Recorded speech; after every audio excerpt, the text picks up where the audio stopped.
Hey everybody, I'm JJ. You're watching my DIY homestead, and I'm pooped. Today I moved all the chickens' stuff from over here over to here. And let me show you what I got going here. So cleaned out all of their inside of their coop. Since winter's coming, I want them to have something that's covered, but I still wanted them to be able to go outside. So what I did is I took this rent-a-coop electric fence and I started one side here, and that's a piece of plastic trim right there, so it doesn't hurt it to touch the edge. And then I ran the rent-a-coop fencing all the way around here to the back, and then I created a little gate right there. And then I put the automatic door, the run chicken run automatic chicken coop door, I put it back there. That way in the morning they can have the option to come out and scratch around out in here, or they can go up into their little area where I've got their food and water covered, so we don't get so much loss from it. I'm just going to walk around this side here and show you. One of the problems I had with having it over there in the wood chips is the chickens would kick the wood chips up against the fence, and then I would have to go and I'd have to clear it out and like pull the wood chips like 3 or 4 feet back with a rake. And then it'd take them about a week and they'd have it kicked up there again. And what happens is that just causes the voltage draw to go down to lower, so it's not as effective. You ideally want to keep it up around 7,000 or so, which is what we're at now. But the more and more stuff you get touching it, grounding it out, the lower and lower it draws it.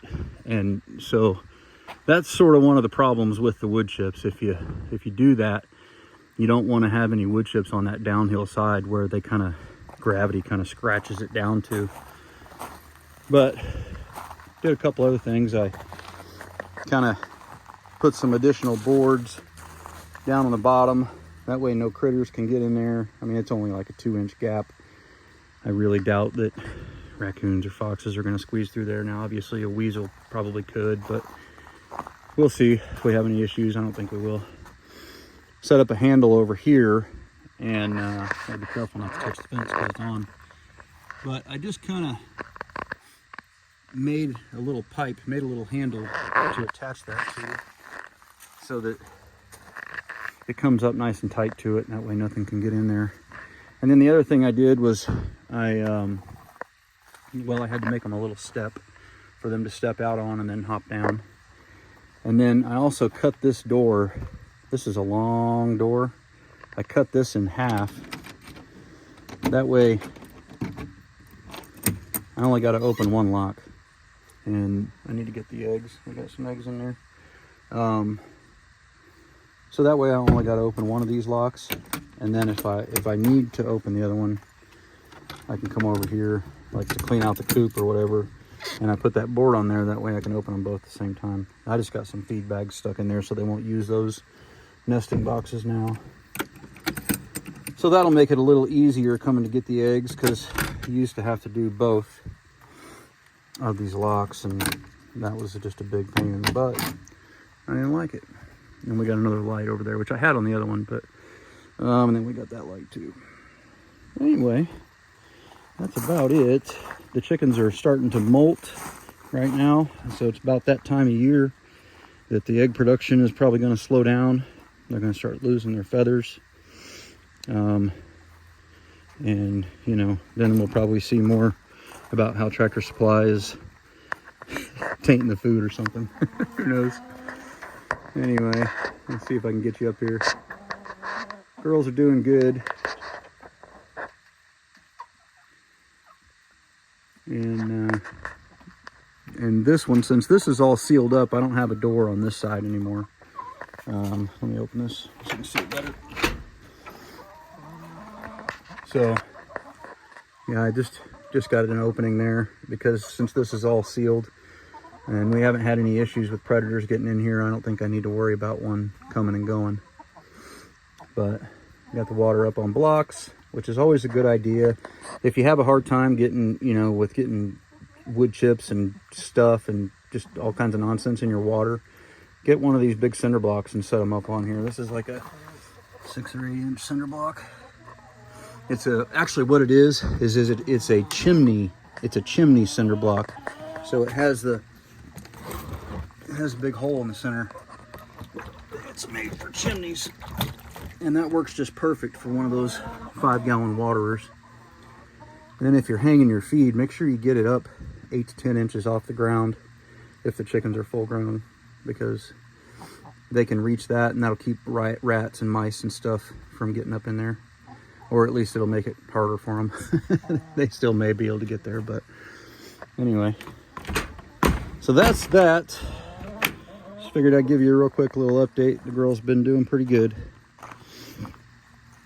Other than that, what else did I do? Oh, I got the wood pellets. I had them up in the back and I brought them down so that we can start using the wood heat again. And then I also brought up my fuel tank, and it's been a year since we've been here, a little over a year, about maybe 14 months or something. And so I brought my gas pump up here because I'm going to go ahead and empty it and use it in my truck, and then I'll refill it and have a nice fresh set of gas for the winter, to go through the winter. This is a great way to, if you guys haven't seen this, to do your tanks. You take it and put it on a little pallet if you have a tractor to move pallets, and then you can just load it in the back of your truck to go fill it up. And that is just, as long as you stay under 100 gallons, my understanding is that's okay with DOT.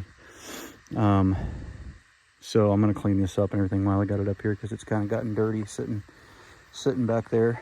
But good to use that gas. That way it's all nice and fresh and I don't have to worry about it anymore. And then the last thing, I'll let you go. I want to show you two things, actually. One, this tree ended up getting pruned off really, really bad. But the apples are way bigger. Like way, way bigger. They were, last year, they were smaller than this little one by like a third again. They were like that big. And now, I mean, we've got real good size ones. Now they're not super pretty, and I've got some sort of a mold or fungus on them or something. I don't know what exactly that is, but definitely pruning back that tree, even though it wasn't all intentional, was a net positive for the size of the fruit growth. Now, this tree is a disaster. I'm going to try to save it with some of these shoots that I've got here, and I'll probably end up cutting these bigger limbs again. But whatever. That's a problem for another time. Now, this one, it got pruned back quite a bit, but not nearly as much. And you can see how the apples, and again, they just got some kind of nasty little blight, little something. I don't really know what it is. Maybe it's because it's been so wet this year, but they don't look great. But you see that they're just a lot smaller. The little apples here, they didn't get very big, and that's because there's too many branches. There's too much, and so it needs to get cut down even more. And I plan to do that. I'm just not sure which limbs to take, because I'm not good at pruning trees. Anyway, last thing I'll show you is I just took some of the manure from, I need to pick up some of this trash in here still, but took the manure that I cleaned out of the chicken coop and spread it all over here in the garden. And so we'll let that sit in there. It's already, this manure is already from the springtime, you know, And so we'll let it sit here all winter, and it'll be perfect for next summer should we plant a garden again. Or should we plant a garden? We didn't this year because we kind of had just got going on the carnivore diet and everything, and it just didn't really seem to make sense. So I don't know if it will next year or not, but we shall see. So anyway, guys, I appreciate you watching. If you like this kind of content, if you want to see stuff around the homestead, projects, DIY projects, gear reviews, stuff like that, then hit the subscribe button and like button and all that. That helps. I guess that's it. Don't forget to live 6 P's. Proper prior preparation prevents poor performance. Stay safe.